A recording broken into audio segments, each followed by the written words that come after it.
색깔 있는 인터뷰 시작하겠습니다. 피의자 신분인 박근혜 대통령과 최순실 씨가 공범 관계로 엮인 수많은 국정농단 사건들이 잇따라 보도될 때 역설적이게도 이 문제들을 가장 강도 높게 보도한 언론은 종편이었습니다. 또한 한겨레를 필두로 한 진보 언론 또는 대한 언론들이 앞다투어 보도한 상황이기도 하지요. 그렇지만 정작 공권력을 감시해야 하는 공영방송, 공영언론은 무슨 역할을 했던 것이냐, 아무런 역할을 안 한 것은 아니냐라는 비판이 광장에서부터 제기된 것도 사실입니다. 따지고 보면 MB 정권부터 박근혜 정권에 이르기까지 벌써 9년째 이어지는 비판이기도 한데요. 오늘은 이 문제를 좀 짚어보려고 합니다. 최근 KBS를 떠나서 더불어민주당 문재인 전 대표 캠프에 결합한 고민정 전 아나운서를 모시고 자세한 말씀 좀 들어보지요. 어서 오세요.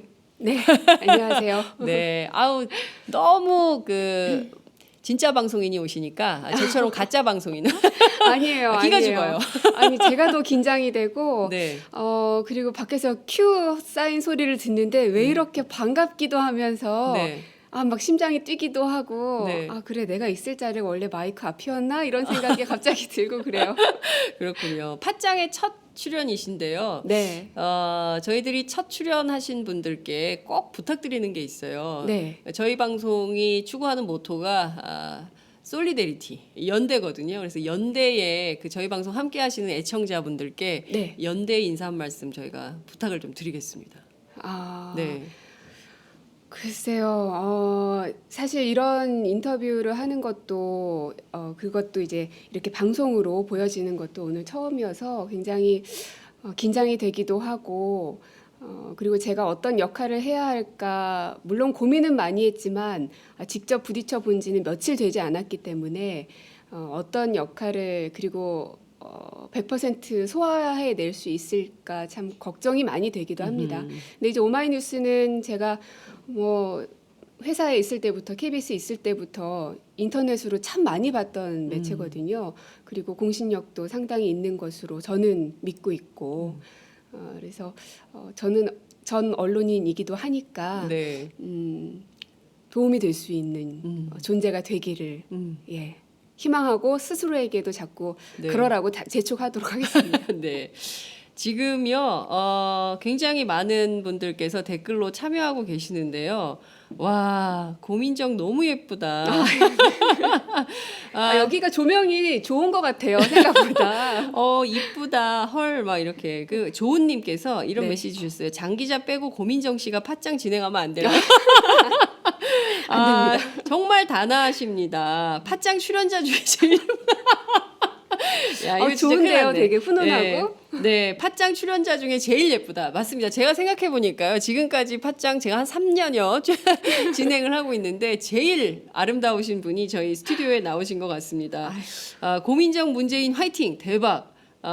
고민정 아나운서 반가워요. 지금 실시간으로 댓글이 막 쏟아지고 있습니다. 인기가 상당하신데요. 감사합니다. 사실 지난주 토요일 날 네. 이제 문재인 전 대표의 북콘서트 진행을 하면서 그때 이제 처음 발표가 됐는데 네.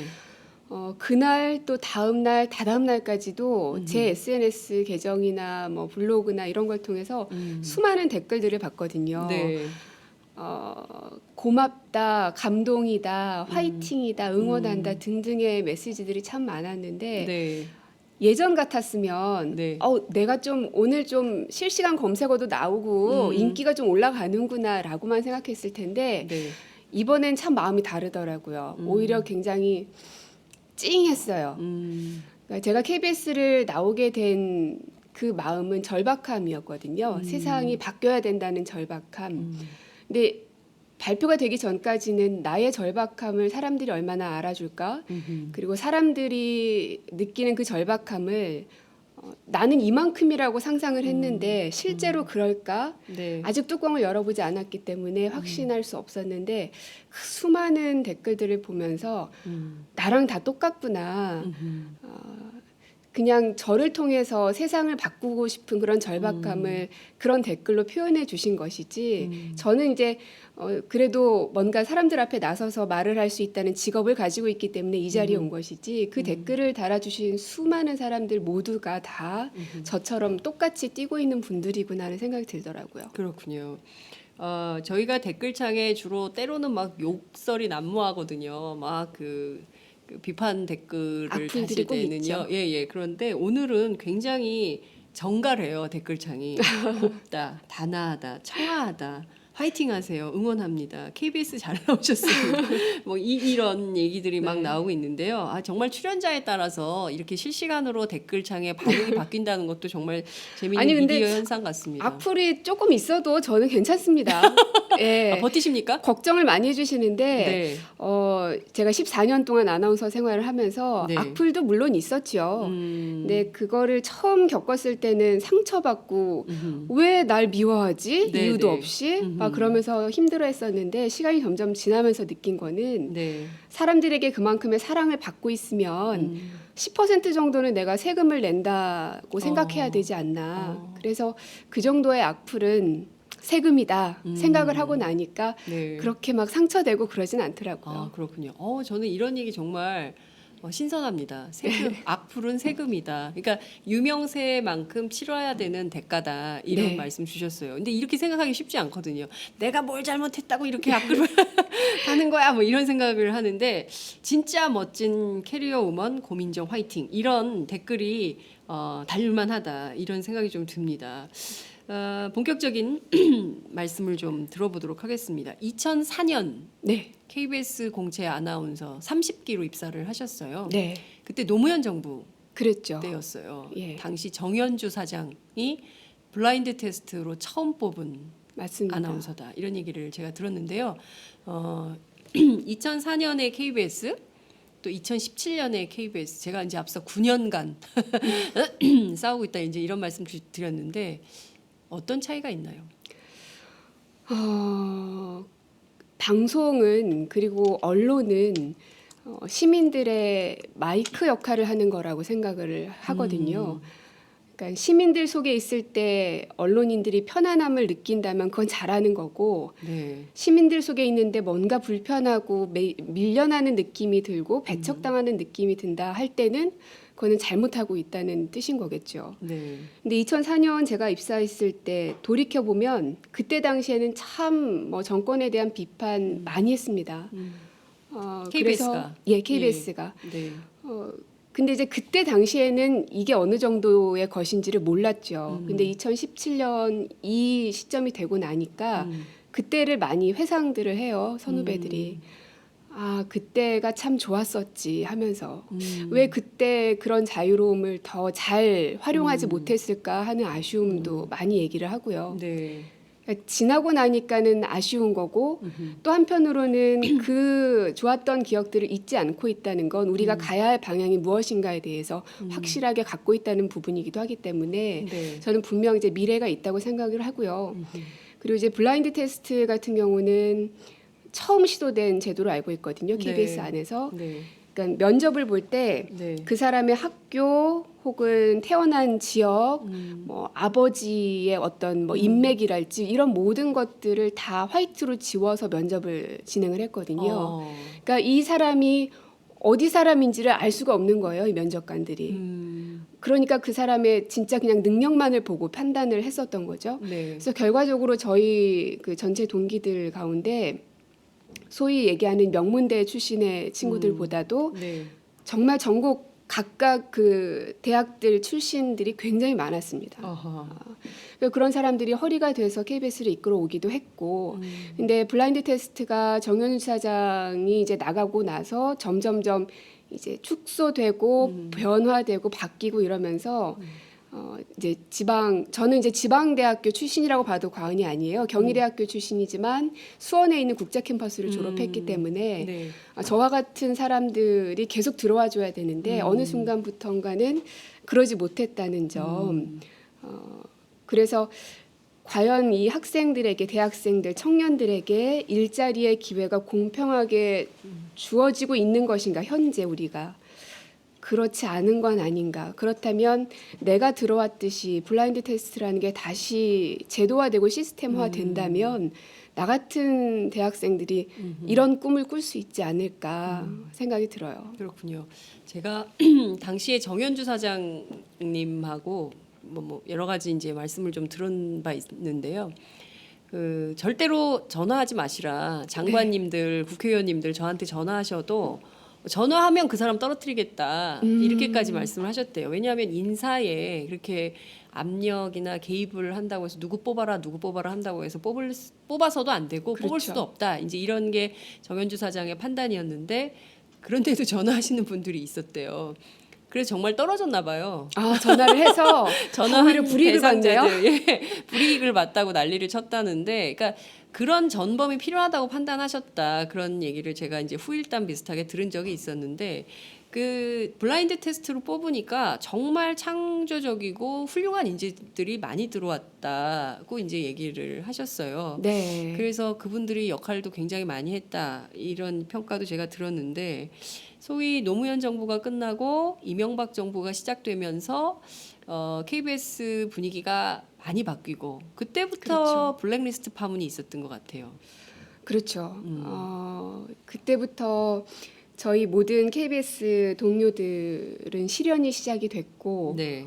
저도 개인적으로 실연이 시작이 돼서 이제 개인적인 얘기지만 네. 아기를 낳을 생각이 별로 없었습니다. 처음에는 네. 그냥 남편하고 둘이 사는 게 재밌더라고요. 그랬는데 뭐 여담이긴 하지만 네. 안 되겠다. 견디기가 힘들다. 네. 이럴 땐 역시 가족이다. 해서 우리 아이를 낳자. 네. 그래서 이제 첫째를 낳았습니다. 아, 그렇게 이제 5년을 잘 버텼는데 네. 이제 다시 제대로 세상이 바뀌지 않을까 생각을 했는데 다시 또 이제 박근혜 정권이 들어서더라고요. 네. 그래서 역시 가족이다. 아이를 또 낳자. 그래서 둘째를 또 낳고. 그렇군요. 아니 그럼 이명박 박근혜 두 대통령이 아이 선물을 해준 겁니까? 네, 그런 면에 있어서는 참 고맙더라고요. 네. 근데 그 이명박 박근혜 정권 시절 그 9년의 시간은 네.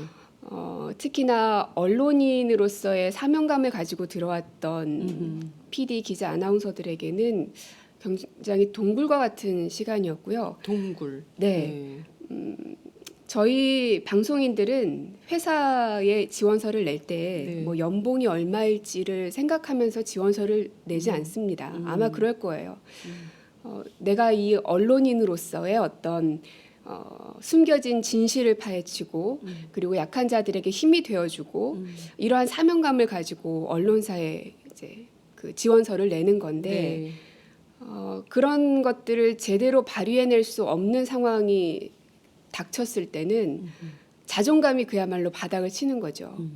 그래서 어떤 이제 친구들은 그런 얘기해요. 그냥 일반 직장인 친구들은 네.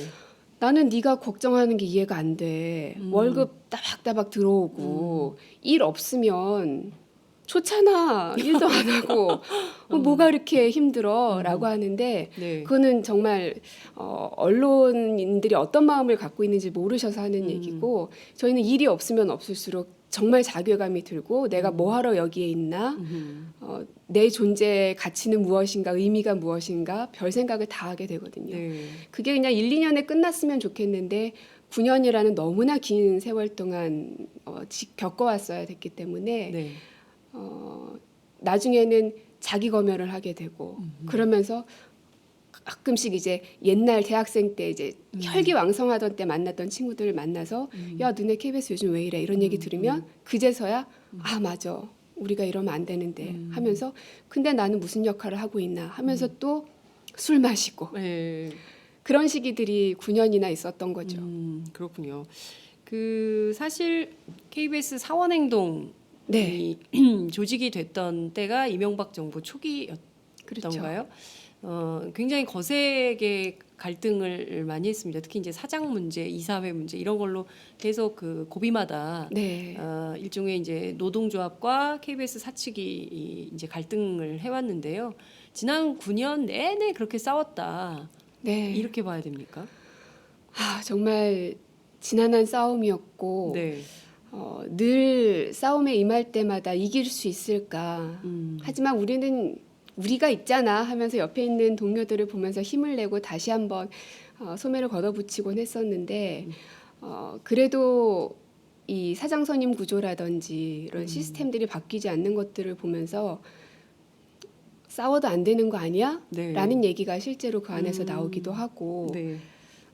하지만 지금은 좀 상황이 많이 바뀐 게 많은 국민들이 생각하는 것처럼 저희 언론인들도 세상이 곧 바뀔 것이다. 그리고 그 바뀐다는 것이 어떠한 정치 세력을 갖고 있는 세력이 세상을 바꾸는 게 아니라 촛불을 든 국민들이 바꿔나가고 있고 국민들이란 곧 우리 자신을 얘기하는 거니까 네. 거기에 대한 기대감 그리고 할 수 있다는 용기 이런 게 굉장히 많이 있는 상황인 거죠. 네. 그래서 처음에 이명박 정권 그 들어서고 나서 그 기억이 나는 장면이 있는데 저희가 이제 88 사태라고 하거든요. 네. 2008년 8월 8일에 사복 경찰들이 회사 안으로 진입을 했어요. 네. 저는 정말 지금도 그 생각만 하면 너무나 치가 떨리는데 왜냐하면 학교 다닐 때부터 이제 선배들한테 들었던 이야기가 학내에조차도 뭐 경찰이나 군인은 뭐 물론 말할 것도 없고 들어올 수 없는 곳이다라는 얘기를 늘 들어왔는데 하물며 이거는 언론이잖아요. 그렇습니다. 그냥 일반 회사도 아니고 네. 네. 일반 시민들도 KBS에 로비는 올 수 있지만 네. 사원증을 찍고 그 안에 들어가는 것은 일반 시민들조차도 엄격하게 그 인적 사항들을 다 네. 적고 허락을 받아야 들어갈 수가 있는 곳이거든요. 네. 네. 그만큼 어느 정도의 성역이 되어 있는 곳이 바로 언론사인데 네. 그곳에 낯선 남자들이 우르르 들어와 있었고 그 사람들이 사복 경찰이라는 얘기를 들었을 때 저는 어린 기수였었지만 굉장히 이해할 수 없었고 너무나 분노했고 우리가 이렇게까지 핍박을 받는 것은 정당하지 않다. 그래서 그때 많은 동료들이 들고 일어났었고요. 네. 그것이 결국에는 지금의 이제 새노조가 만들어지게 된 계기가 되기도 했고요. 제가 그때 KBS에 있었습니다. 아 그러세요? 제가 그때- 그럼 잘 아시겠네요. 제가 그때 미디어 담당 기자여가지고요. 그때 제가 정현주 사장이 저한테 전화를 하셨어요. 지금 경력이 얼마나 들어왔나? 이제 이분도 기자 출신이니까 네. 확인을 좀 하고 싶으셨던 것 같아요. 그래서 저희가 이제 영등포 경찰서에 확인을 해서 알려드렸던 기억이 납니다. 대단히 세게 붙었던 그리고 사실 그 방송국은요. 네. 저희들은 뭐 이렇게 그 자유롭게 출입하는 이렇게 그 스튜디오 같지 않은 스튜디오에서 방송을 하고 있지만 KBS, MBC, SBS 그 들어가는 출입 절차가 굉장히 까다롭죠. 그럼요. 예, 그리고 방송 시설은요 전쟁이 나도 보호가 되는 시설이에요. 그렇죠. 예, 왜냐하면 국민들에게 모든 사실을 알려야 되는 기관이기 때문에 엄격하게 기관 보호를 하는데 그곳에 사복 경찰들이 들이닥쳤다는 것은 그야말로 KBS 직원들 사원들로서는 이해하기 어려운 그런 상황이었을 거다 이런 생각이 좀 듭니다. 이명박 정권에서 박근혜 정권에 이르기까지 9년째 이른바 공영방송 사수투쟁을 하고 계시는데 얼마 전에 KBS 언론노조 KBS 본부가 네. 파업을 결의를 했어요. 네. 이제 파업을 하게 되는 건가요? 글쎄요, 제가 직원이 이제는? 아니라 이젠 직원이 아니라서. 예, 예. 어떻게 진행될지는 모르겠지만 일단 제가 알기로는 한 80% 정도의 찬성률로 파업 결정이 난 걸로 알고 있고요. 네. 근데 제가 사표 수리가 된 게 1월 23일이거든요. 네. 그러니까 그 전까지는 회사를 다녔으니까 그때까지의 상황만 봤을 때 네.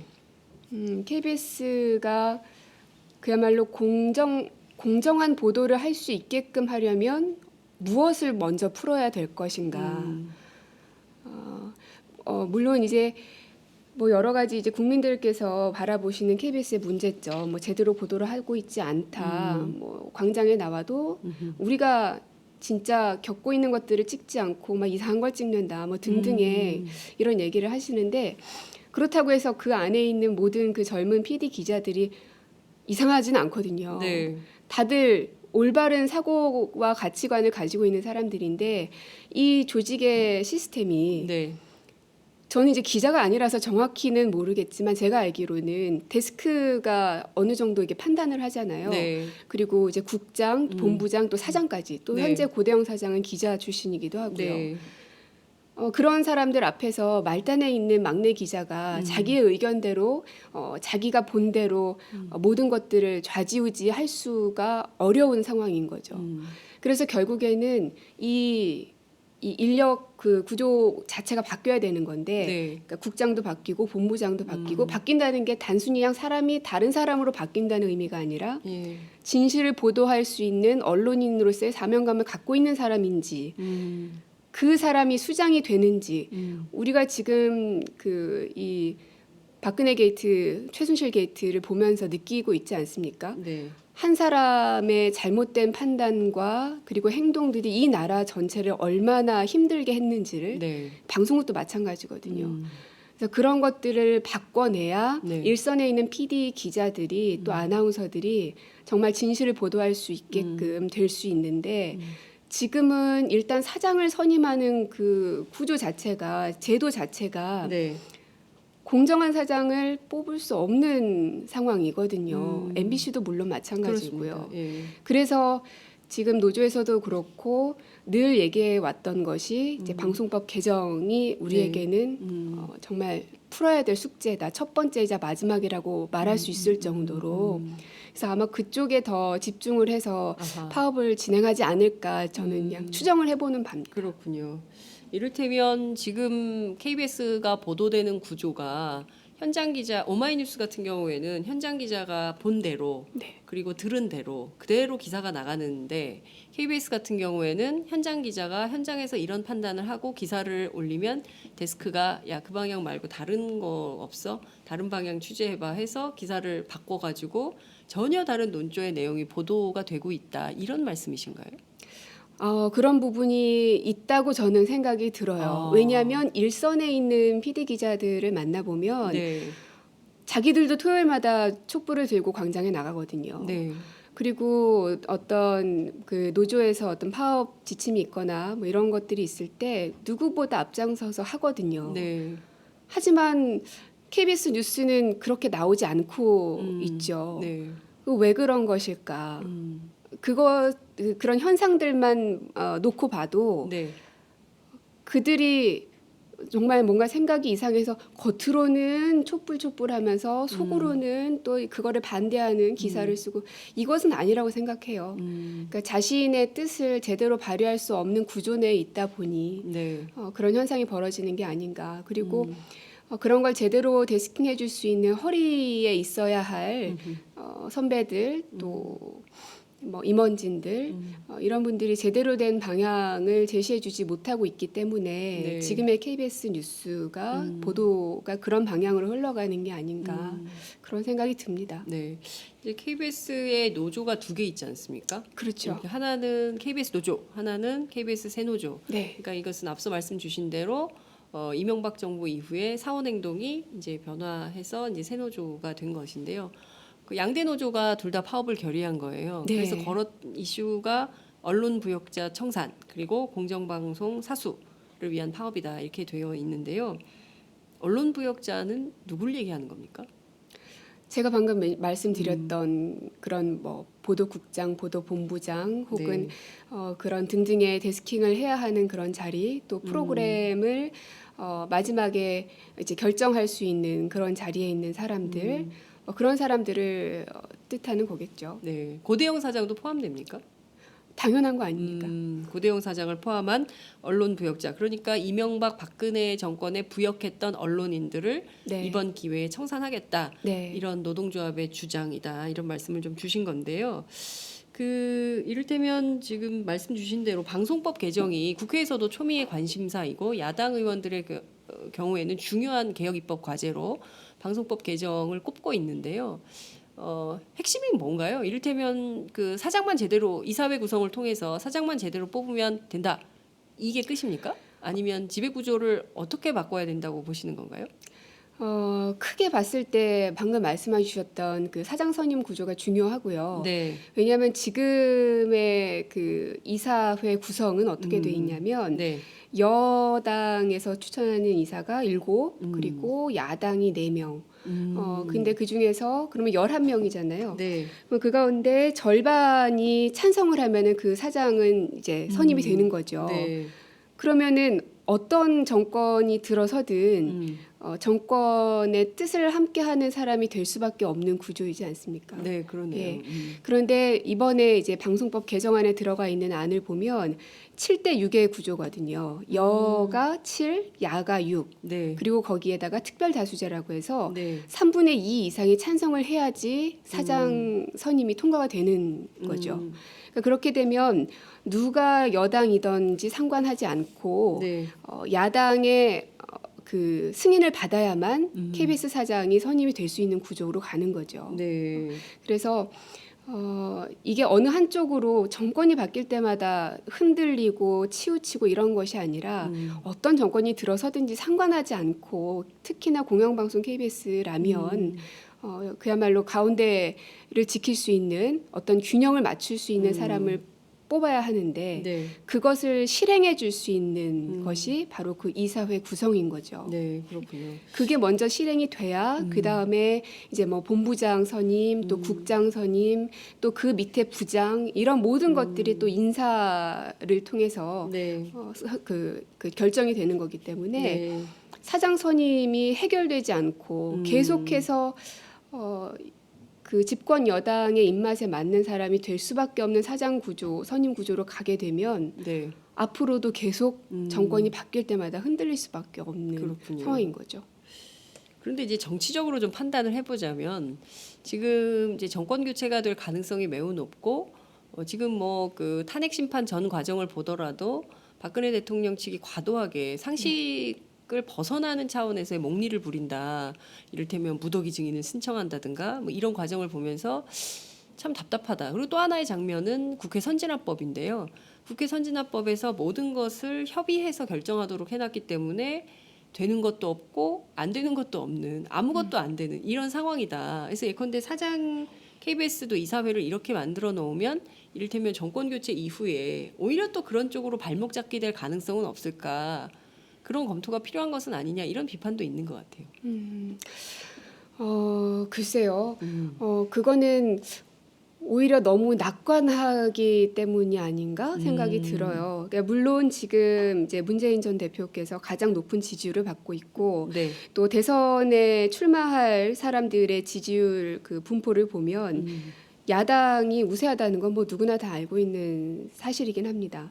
그렇다고 해서 지금 정권이 바뀌어 있는 건 아니거든요. 그렇죠. 늘 선거는 특히나 대통령 선거는 마지막 투표함을 열어서 확인하기 전까지는 확언할 수는 없다고 생각이 들어요. 맞습니다. 그래서 저도 이제 문재인 캠프에 함께하게 됐다라고 얘기했을 때 어떤 분이 그런 질문을 하시더라고요.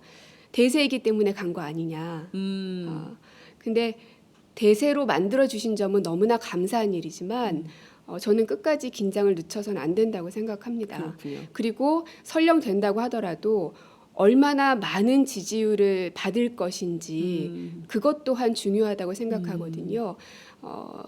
그야말로 왜 우리가 그동안은 지역 구도가 네네. 굉장히 확고하게 되어 있었는데 이제 지난 총선을 통해서 전국 정당으로 민주당이 이제 거듭나기도 했잖아요. 네. 이제 그런 것처럼 대통령도 어느 한 지역에서만 인정받고 어느 한 세대에서만 인정받는 지지를 받는 대통령이 아니라 대부분의 세대들에게 또 지역을 가리지 않고 많은 사람들에게 지지를 받는 대통령이 돼야만 지금의 이 혼란한 전국들을 수습해 나갈 수 있고 그 힘을 받을 수 있을 거라고 생각이 들어요. 그렇군요.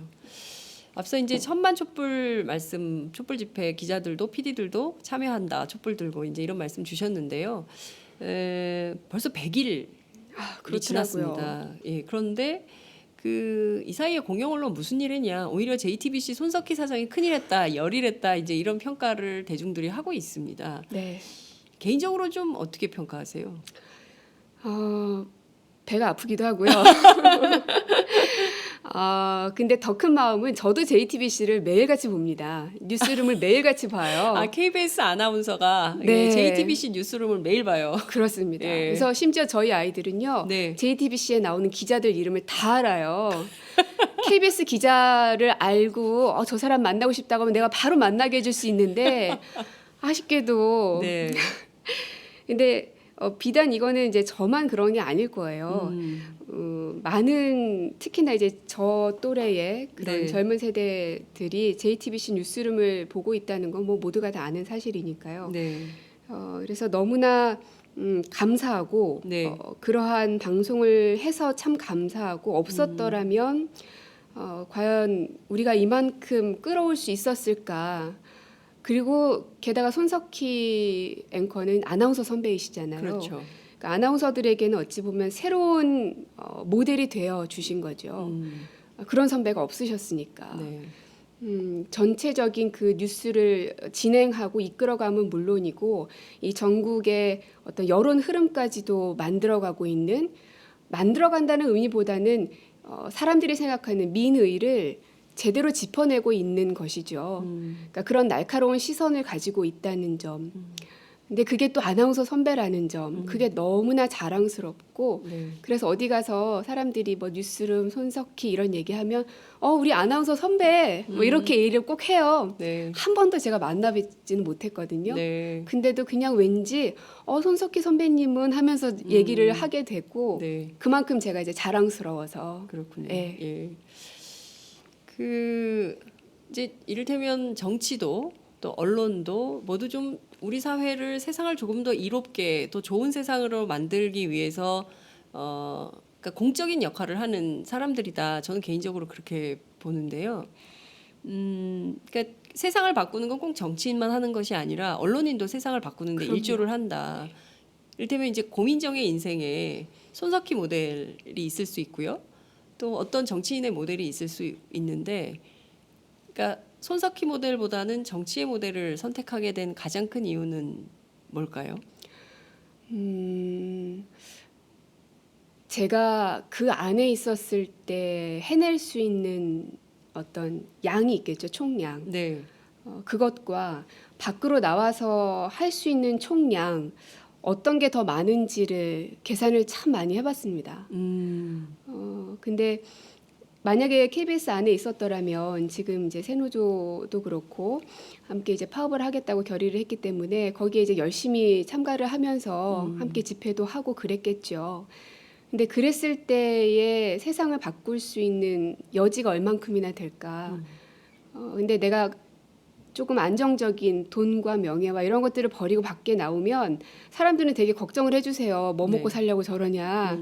근데 글쎄요, 저는 시인 남편을 택한 것도 보시면 아시겠지만 별로 이렇게 그런 거에 크게 개의치 않거든요. 예. 어떻게든 먹고 살게 돼 있다. 예, 예. 이게 워낙 강해서 네. 그것보다는 내가 어디에 있을 때 더 많은 쓰임을 받을 수 있을까를 생각을 많이 했습니다.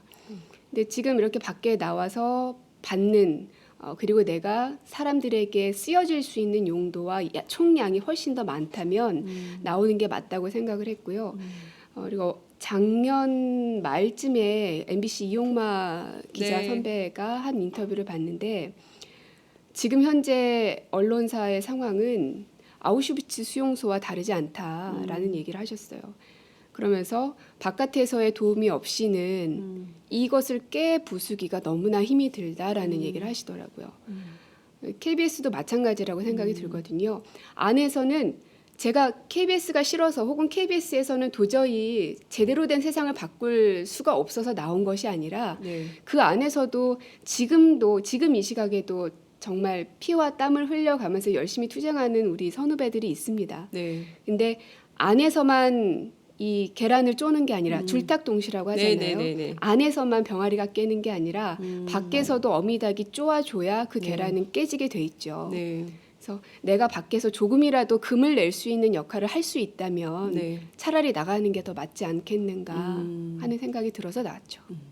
좋은 정부가 생겨서 KBS가 공정보도 할 수 있는 날이 오면 다시 돌아가고 싶으세요? 글쎄요, 그거는 찾아줘야지 일단은 제가 가는 것이고요. 그리고 방송을 하고 싶은 욕심은 늘 있습니다. 왜냐하면 제 피 안에는 네. 아나운서의 피가 늘 흐르고 있기 때문에 지금도 네. 제가 질문을 드려야 될 것 같고 진행을 해야 될 것 같고 시간 조절을 해야 될 것 같고 막 네. 이게 본능적으로 네. 드는데 그렇기 때문에 뭐 늘 방송을 하고 싶은 욕심은 있지만 지금은 너무나 이 어려운 시기에 큰 결심을 하고 나와서 저의 인생의 어떤 타임테이블은 딱 선거가 끝나는 그날까지만 생각하고 있어요. 그 이후에 내가 어디에 갈지 무엇을 할지 그렇게 생각을 나누기 시작하면 저의 이 에너지가 분산될 것 같아서 나는 그냥 그때까지만 산다 생각하고 거기까지만 생각하고 있습니다. 그렇군요. 예. 그 사실 종합편성 채널이 그 허가될 때 많은 공영방송의 언론인들이 저 오래가지 못한다. 조만간 맥가이버 틀고 망할 거다라고 그랬었죠. 예상을 했지만 그 지금은 굉장히 그 승승장구를 하고 있고 오히려 공영방송이 이른바 종편의 그 프로그램들을 패러디하거나 따라가는 경향성을 따라가는 현상도 보입니다. 네. 종편의 역할이 굉장히 많이 커졌고 특히 이제 손석희 사장이 꼭 그런 것만은 아니다라는 새로운 전형을 만들어 버렸어요.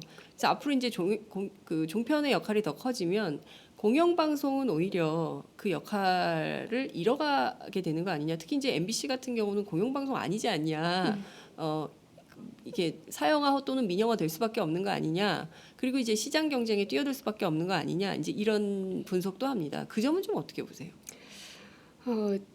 그 부분은 정말 시청자들에게 간곡하게 부탁을 드리고 싶은 부분인데 네. 제발 KBS와 MBC를 버리지 말아 주셨으면 좋겠어요. 그러니까 KBS가 이제 저희 회사니까 KBS가 가지고 있는 여러 인프라와 그 축적된 것들이 굉장하거든요. 그러니까 종편 물론 JTBC가 지금 큰 활약을 벌이고 있지만 짧은 기간 안에 이루어낸 것이고요. 네. 근데 KBS 안에는 자유가 주어져 있지 않기 때문에 지금 그 가지고 있는 보석들을 제대로 지금 발휘를 못 하고 있는 거거든요. 그러니까는 이것들을 버리기에는 너무 아깝다는 생각이 들어요. 그냥 아주 단순하게 생각했을 때 그냥 이거 버리기에는 그래도 이거 잘 다듬고 깎으면 예쁜 보석 반지를 만들 수 있는데 이걸 그냥 버린다? 너무 아깝다는 생각이 드는 거죠. 그래서 그 MBC의 막내 기자들이 왜 한번 네. 영상을 만들었었죠. 네. 저희들 계속 꾸짖어 주십시오. 네, 그것이 네. 저희들에겐 힘입니다. 그 얘기는 버리지 말아달라는 간곡한 표현인 것 같아요. KBS도 마찬가지일 테고 그래서 이 JTBC가 해주고 있는 이런 역할들이 거기에서 이제 끝나고 KBS, MBC는 계속 이렇게 마치 정권에 부역하는 듯한 방송만을 하는 것이 옳은 방향은 아닌 것 같고요. 분명 제자리를 찾아와야 되고요. 그 안에는 저력을 가지고 있는 사람들이 굉장히 많이 있기 때문에 이들에게 자유가 주어진다면 훨씬 더 좋은 양질의 콘텐츠를 분명 만들어낼 수가 있거든요. 그러니까 종편이 이렇게 사람들에게 관심을 받을 수 있었던 건 그들에게 자유가 주어졌기 때문이 아닐까라고 그냥 단순하게 생각했을 땐 그렇거든요. 그래서 믿어주시고 버리지 말아주셨으면 질책은 계속 해주시고 예. 네. 이렇게 얘기하니까 꼭 제가 무슨 KBS 홍보실에서 나온 뭐 그런 것 같아요. 근데 그 진심을 아마 그 애청자분들께서는 충분히 이해하실 것 같다는 생각이 좀 듭니다. 실제로요. 정현주 사장 시절에 보면 물론 이제 KBS 내부에서는 그 리더십에 대해서 비판하는 분들도 계실 줄 압니다만 뭐 굉장히 좋은 다큐멘터리들이 많이 그럼요. 나왔어요. 그리고 코미디 프로그램들도 굉장히 인기가 많았고 시청률도 높고 그러니까 결국은 그 방송국에서 만드는 프로그램에 대해서 시청자들은 화답하는 방식일 그럼요. 수밖에 없다. 그러니까 중요한 네. 것은 내부 구성원들이 뭔가 더 적극적으로 좋은 프로그램을 만들기 위한 노력을 해야 시청자들이 시청률도 따라오는 거다. 이렇게 네. 말씀을 드릴 수밖에 없는데요. 그동안 참 안 싸웠다. 물론 이제 9년간 싸웠다고 하시지만 문화방송 같은 경우도 좀 너무 직장인화 되어 있는 거 아니야? 언론인이라고 하기에는 너무 안 싸우는 거 아니야? 그렇다고 해서 어떻게 매번 싸우냐 이런 그 고민, 답답증 이런 것도 있을 줄로 압니다만 이게 참 그렇게 돼버린 그러니까 이를테면은 직장인화 되는 것에 대한 경계, 그 내 안의 경계 이런 것들도 좀 있으신가요? 그 KBS 공영방송 종사자들이? 그것을 멈추게 하기 위해서는 그래서 지금이 아주 중요한 타이밍이라는 생각이 드는 그렇군요. 거죠. 만약에 한 번 더 이명박 박근혜 정권의 연장선상에 세상이 5년이 더 펼쳐진다면 돌이킬 수 없는 상황까지 갈 거란 생각이 듭니다. 그러니까 언론인들도 사람이기 때문에 시간이 지나다 보면 말씀하신 것처럼 자꾸 둔해지고 네. 나도 모르게 자기 검열을 하게 되고 그러다 보면은 그냥 편안한 게 좋고 네. 뭐타로 머리 아프게 새로운 아이템 자꾸 만들고 그래 그냥 시키는 거 하면 누가 뭐라고 하지도 않고 그냥 그렇게 살게 될 수도 있거든요. 네. 그러니까 그것을 막게 하기 위해서는 지금이 진짜 마지막이라는 생각이 들어요. 그래서 힘든 상황이지만 KBS 노조에서도 파업을 해야겠다고 결정을 한 것 같고요. 네, 그렇군요. 어찌됐든 지금의 이 변화를 사실은 혁명기죠. 그 언제 한번 대한민국에서 이렇게 적폐청산의 소리가 그럼요. 컸던 적이 네. 있습니까? 그러니까 언론 부역자라는 말도 사실 해방 정국에서 나왔던 얘기가 아닌가 참 부끄러운 싶습니다. 일이죠. 예, 그러니까 어찌됐든 다시 한번 역사를 뒤로 돌릴 수 없기 때문에 여기에서 공영방송 언론인 특히 이제 KBS 노동조합 파업을 결의했기 때문에 시청자 여러분들께서도 많은 성원, 지지 이런 것들이 있어야 안에서도 힘을 갖고 더 세게 싸울 수 있다 이런 말씀을 좀 드릴 수 있을 것 같습니다. 무수한 정치인이 많았는데 아까 대세 때문은 아니라고 하셨어요. 왜 문재인입니까? 사람들은 그 문재인의 품성 얘기를 대부분 많이 합니다. 지난번 총선에서 영입됐던 분들의 공통적인 얘기가 그 눈빛을 보면은 허락을 할 수밖에 없다. 뭐 이런 얘기들. 사슴을 닮은 눈빛이다. 예. 예. 근데 저도 만나보니 역시 그렇긴 하시더라고요. 문재인 대표가 먼저 만나자 하셨어요? 아 그렇죠. 예, 제가 집 앞에 찾아가서 만나 주십사 이건 아니었고요. 네. 한번 봤으면 좋겠다 해가지고 만나 뵀는데. 내외분을 같이 만나신 겁니까? 네네. 글쎄 왜 그러셨을지는 모르겠는데 어떻게 알고 찾아왔을까요? 왜냐하면 저희 부부는 네. 뭐 나이 차이도 많이 나고 직업도 다르지만 처음 만났을 때부터 늘 세상을 보는 가치관이 같았어요. 물론 조금씩 이견은 있습니다. 네. 근데 거기에 대해서 서로 토론하고 대화를 나눴지 큰 틀은 늘 같았거든요. 그러다 보니까 사람들을 만날 때도 그냥 단순하게 밥 먹고 술 마시고 이런 사이는 각자의 사람들이 있지만 어떤 신뢰를 주고받을 수 있는 사이의 사람들 그런 사람들은 이상하게 희한하게 둘이 공통으로 알게 되더라고요. 동지적 관계시네. 약간 그런 것 같아요. 한 배를 꼭 타 동지네요. 있는. 예, 네. 예. 그래서 그 캠프 쪽에서도 처음에 남편한테 전화가 왔었고요. 아하. 아마도 저를 이제 걱정했었던 것 같아요. 왜냐하면 고민정은 KBS를 떠나야 되는 상황이니까 그러면 당장에 일단 경제 생활이 걱정이잖아요. 네네. 근데 어느 누가 너 회사 그만둬. 근데 난 아무것도 책임져 줄 수 없어라고 얘기할 수 있겠어요.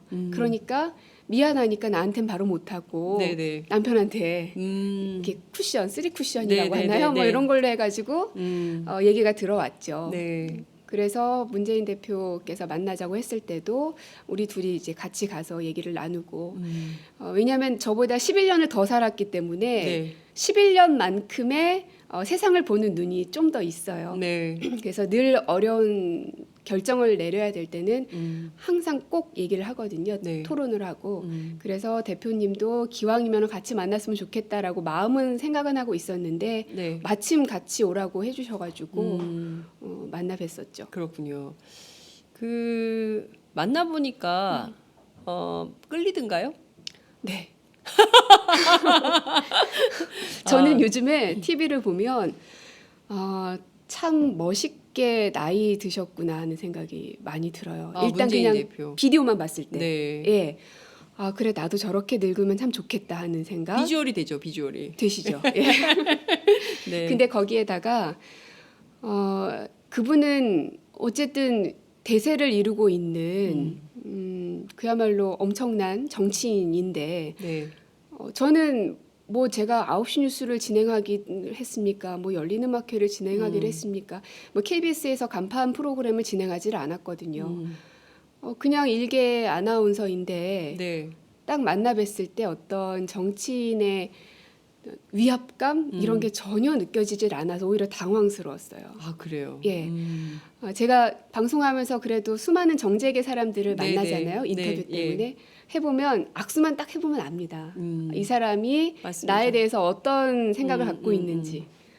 근데 이분은 처음 만났을 때 인상도 그렇지만 한 2시간 정도 밥을 먹으면서 이야기를 나눴는데 내내 그냥 이 시대의 어른 같은 느낌, 그리고 존경할 만한 사람이구나 하는 느낌 참 많이 받았고요. 근데 그렇다고 해서 문재인이라는 사람이 좋아서 이 길을 택한 것만은 아닙니다. 네. 그 사람이 가지고 있는 능력 또한 제가 결정할 수 있는데 큰 역할을 했는데요. 굉장히 혼란스러운 시국이고 그리고 이제 선거가 끝나고 나면은 인수위 없이 바로 이제 국정을 운영해야 되는 상황에서 이 수습을 잘 해낼 수 있는 사람 결국은 준비된 사람이 해야 되는 거거든요. 네. 국정 운영에 대한 경험 또한 있어야 되고 그런 부분에 있어서 문재인 전 대표 같은 경우는 이미 참여정부 시절에 국정 운영 경험이 있고 네. 또 지난 총선을 통해서 전국 정당을 만들어내는 그러한 능력도 있고요. 그리고 지금 현재에도 여러 가지 정책들을 만들기 위해서 매주 포럼을 갖고 또 정책들을 발표하고 계시거든요.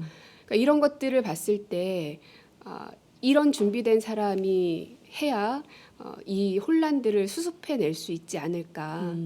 그렇게 해서 결정을 했는데 그래서 어떤 분은 사람이 좋아서 결정했습니까? 아니면 능력을 보고 결정했습니까? 하고 이분법적으로 물어보는데 너무 대답하기가 어렵더라고요. 네. 그거는 엄마가 좋아, 아빠가 좋아 이거랑 똑같은 거예요. 네.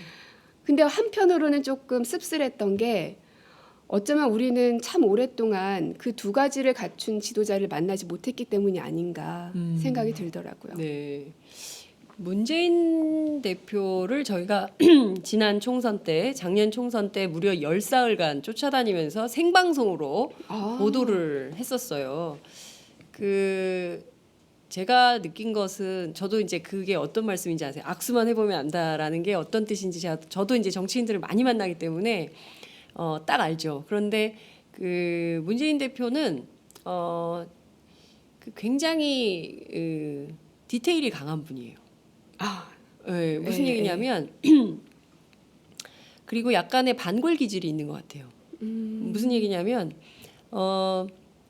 그 높은 사람보다 아랫 사람을 늘 챙겨요.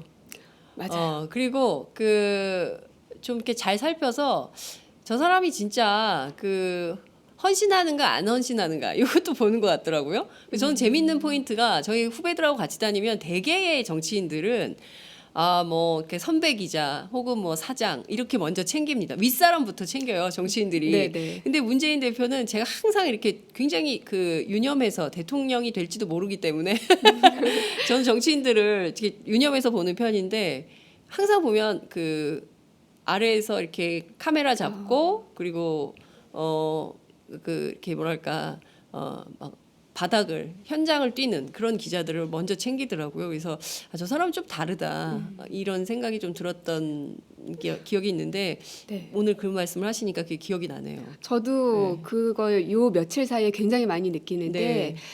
지난 토요일 날 발표가 되고 나서는 이제 언론사에 이제 출연하셔야 될 일이 있으면 늘 수행처럼 따라갔는데 가면 이 카메라 뒤로 수많은 스태프들이 있거든요. 네네네. 근데 그 중에서도 이제 카메라를 잡고 계신 감독님들이 그래도 좀 연배가 있는 연배가 선배들이고 있죠. 예. 제일 밑으로 가면은 진짜 이제 갓 대학에서 졸업한 네네. 혹은 아직 대학생인 이제 이런 친구들도 있잖아요. 근데 대표님께서는 늘 그런 친구들 끝까지 찾아가서 네. 왜냐면 이제 그 친구들은 조금 어렵고 쑥스러우니까 네. 괜히 뭐 하는 척을 막 해요. 피하죠. 그러면 예. 굳이 찾아가셔서 예. 저 예. 왔습니다 하면서 인사를 예. 꼭 하시더라고요. 예.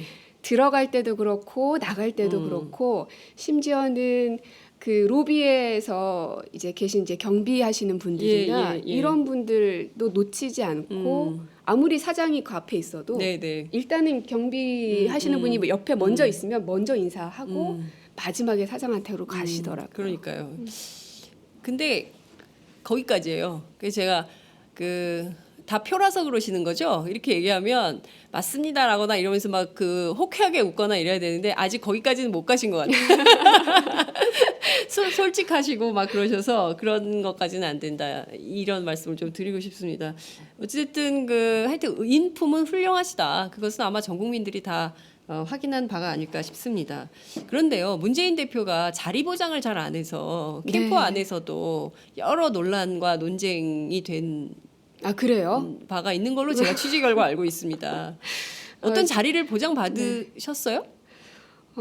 일단 제가 캠프 자체가 아직 발족이 안 됐기 때문에 네. 그리고 뭐 사무실이 어디에 있는지도 잘 모르는 상황이고 그래서 그 안에서 무슨 일이 일어나는지까지는 잘 모르겠는데요. 만약에 대표께서 처음 저를 만났을 때 조금만 고생합시다. 그러면 괜찮아질 겁니다. 라는 식의 얘기를 했다거나 뭐 자리를 보장해 줄 수 있는 어떤 제안을 했더라면 저는 절대로 그 손을 잡지 않았을 거예요. 그거는 이제 각자가 살아가는 그냥 삶의 가치관인데요. 네. 나름의 자존심이기도 하고. 네, 네. 예전에 한번 그런 일이 있었어요. 남편하고 저와의 그 러브 스토리를 본 어떤 뉴욕에서 활동하던 한국인 작가가 네. 두 사람을 모델로 작품을 만들고 싶다라고 이제 메일을 보내왔어요. 처음에는 이게 진짠가 가짠가 그래도 한번 만나보자 해서 만났는데 그 사람이 했던 얘기가 뭐냐면 저는 그렇게 부유한 예술가가 아닙니다. 그래서 죄송하지만 모델료는 드릴 수 없을 것 같습니다. 네네. 대신에 작품을 만들면 그 중에 하나를 좀 작게 해가지고 드리겠습니다라고 하더라고요. 그래서 그 얘기를 딱 듣는 순간 저희 남편과 저는 그래 이 사람이야. 저희는 어떤 마음을 갖고 나갔냐면 만약에 이 사람이 모델료를 준다고 하면 네. 그 얘기는 이 사람의 인지도를 돈으로 사서 작품에 어느 정도 반영을 해서 그걸로 판매를 하겠다라는 속셈으로 읽을 수도 있잖아요. 네, 네. 근데 이 사람은 그렇지가 않았던 거죠. 그것이 저는 사람의 마음을 사는 방법이라고 생각을 하거든요.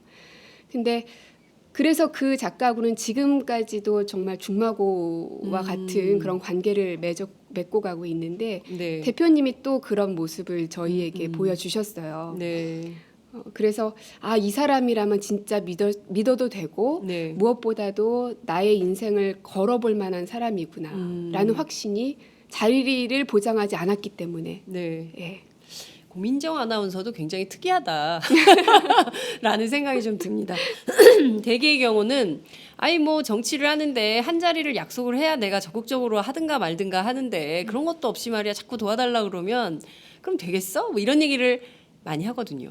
그런데 고민정 아나운서 만약에 그랬다면 난 안 했을 거다 이런 얘기 하니까 고민정 아나운서도 이게 내공이 보통은 아니다. 아직 많이 부족합니다. 이런 말씀을 좀 드리게 되게 됩니다. 수많은 방송인들, 방송 기자 출신들이 정치를 합니다. 뭐 여러 모델들이 있지요.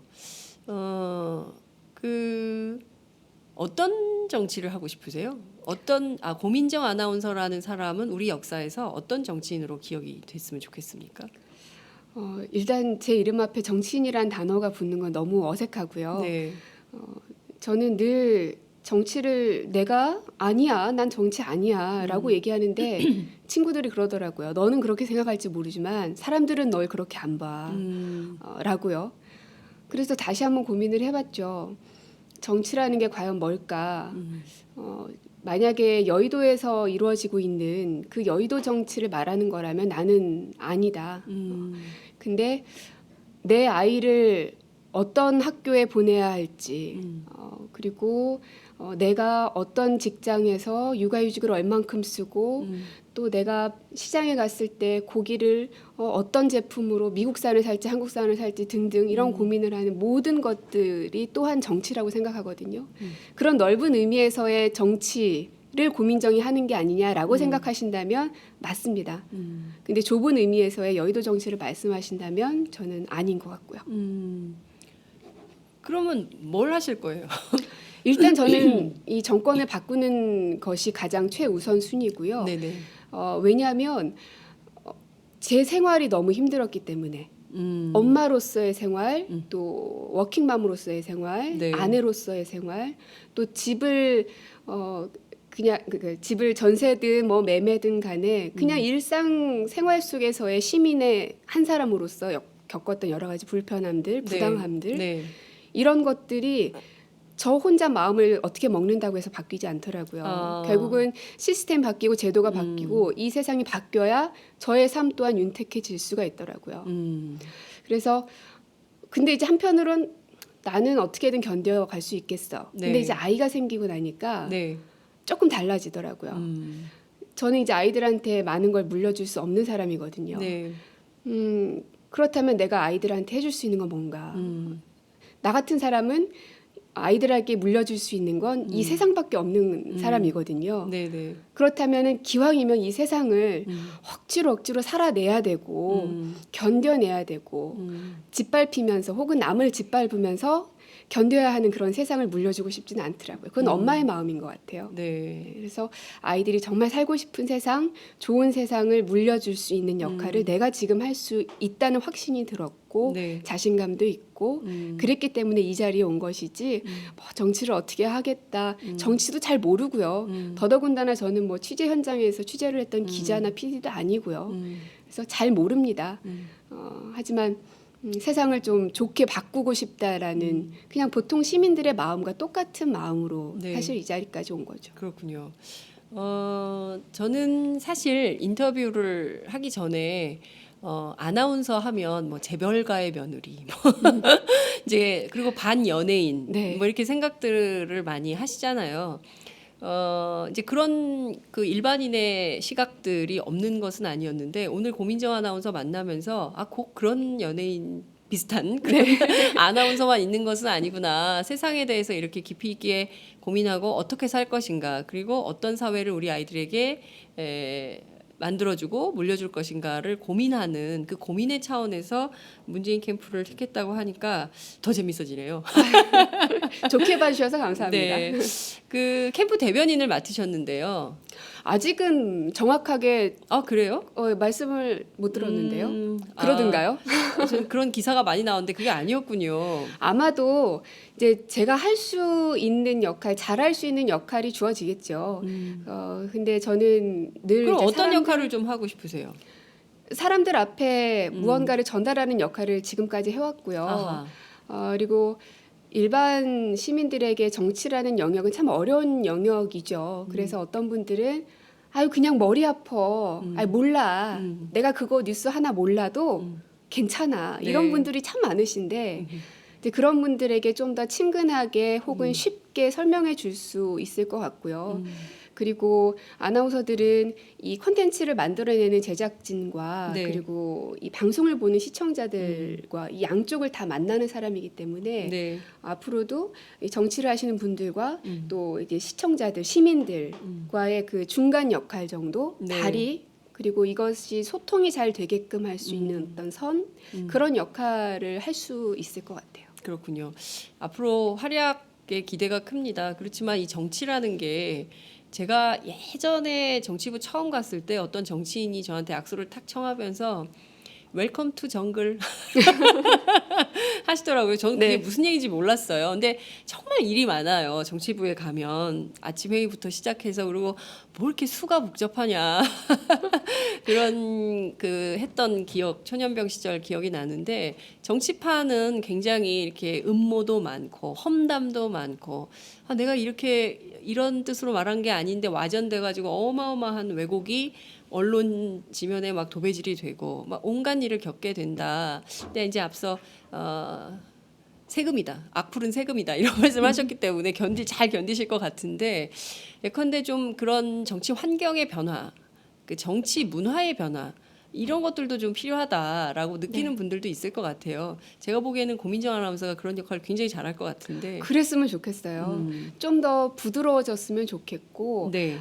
좀 더 이렇게 좀 왜 정치는 늘 딱딱해야 되고 때로는 저도 지금 옷이 네. 다른 방송에 나갈 때는 원피스도 입고 네. 막 이랬는데 왠지 오늘은 네. 자켓을 입어야 될 것 같고 이런 것조차도 사실은 깨야 되는데 네. 그래서 정치가 어떤 일부 사람들의 딱딱한 그 무엇이 아니라 모두가 다 공감하고 사실은 그들의 삶에 더 깊이 관여되어 있는 게 정치거든요. 그래서 모두가 다 함께 공감하고 함께 얘기할 수 있는 것이 정치가 돼야 되지 않을까. 그리고 환경이 물론 어렵다, 또 정글이다라는 얘기, 그리고 저도 걱정이 되기도 합니다. 네. 근데 정글이 아닌 곳이 지금은 없다고 생각해요. 언론사도 정글이었고요. 네. 그리고 그 이제 자기가 있는 직장들 각자가 다 모두가 다 정글 속에 있다고 생각해요. 헬조선이죠. 네, 그게 참 가슴이 아픈데 네. 그랬기 때문에 사람 사는 거 다 비슷하지 않을까 생각도 들고 또 한 가지는 그 문재인 대표께서 그런 얘기를 자주 하시는데 원칙을 지킨다라는 얘기. 네, 네. 어렵고 복잡하고 음모가 판치는 곳에서는 그냥 간단합니다. 원칙을 지키면 간단하게 해결되지 않을까. 그래서 저는 옆에서 지켜보면서 그런 부분은 많이 배우기도 해요. 아, 저렇게 해야 되는구나라고요. 네, 그렇군요. 자, 저희가 그 고민정 아나운서 모시고 말씀을 1시간 정도 들었는데요. 굉장히 많은 분들께서 의견, 응원 메시지 주셨습니다. 저희가 이제 그 오른쪽 상단에 오마이 TV 335 카카오톡 메시지 열어놓고 여러분들 의견 받았는데요. 잠깐 살펴볼까요? 네. 많은 분들이 주셨어요. 홍선엽님인가 봐요. 여기는 미국 텍사스입니다. 퇴근해서 집에 오면 늘 오마이 TV를 봅니다. 장윤성 기자님 덕분에 미국에서 생활하면서도 한국의 현 상황에 대해서 균형 있는 인식을 유지할 수 있습니다. 이게 이제 고민정 아나운서 얘기를 써주셔야 되는데 제 얘기를 써주셨습니다. 아, 팬들이 많으시네요. 네. 아니 꼭 그렇진 않은데요. 악플도 많습니다. 이준성님께서 고민정 아나운서님 나오셨네요. 고민정 아나운서님 KBS에 있으실 때 프로그램도 본 적 많았고 너무 힘든 결정이셨을 텐데 응원합니다.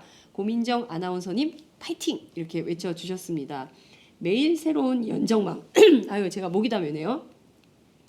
고민정 아나운서를 잘 모르지만 KBS 볼 때마다 눈빛이 맑다 생각했는데 너무 예뻐요. 미모가 출중하시다는 의견 주십니다. 윤님께서요. 왠지 회사 안에서 많이 답답하셨을 것 같은데 어떤 것이 마음이 돌렸는지 궁금해요. 어떤 마음이 들었는지 궁금해요. 이런 뜻인 것 같은데요.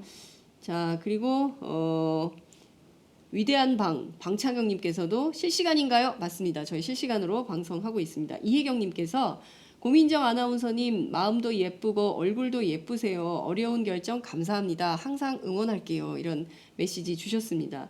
장경철님께서는 언론개혁에 앞장서 주십시오. 이런 의견 주셨고요. 그리고 신정현님께서는 멀리서나마 문재인 후보 적극 지지합니다. 팟짱 화이팅. 이런 의견 주셨습니다.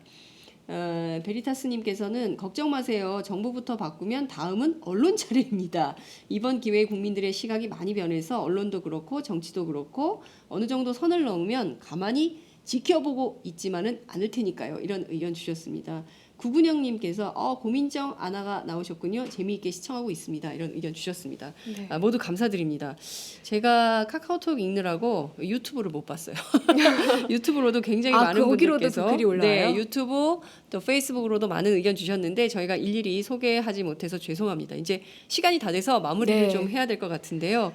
끝으로 큰 중대 결심을 하셨는데요. 앞으로 고민정 아나운서님의 길에 혹은 함께하거나 혹은 또 질책을 하실 수많은 국민들께 한 말씀 하시죠. 네.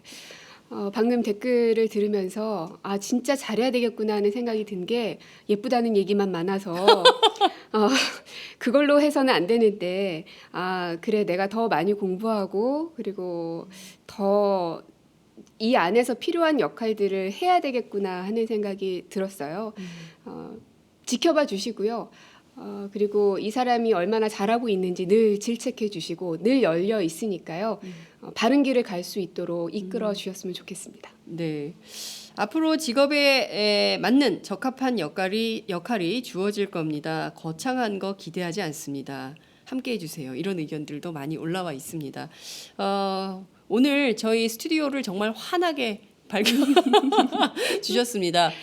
지난 3년간 팟짱을 진행하면서 최고의 미인 팟짱 출연자 가운데 가장 아름다우신 고민정 아나운서님 모시고 저희가 말씀 들어봤고요. 종종 출연하세요. 그래서 네. 답답한 것도 토로하시고 또 좋은 일 있으면 그 홍보도 하시고요.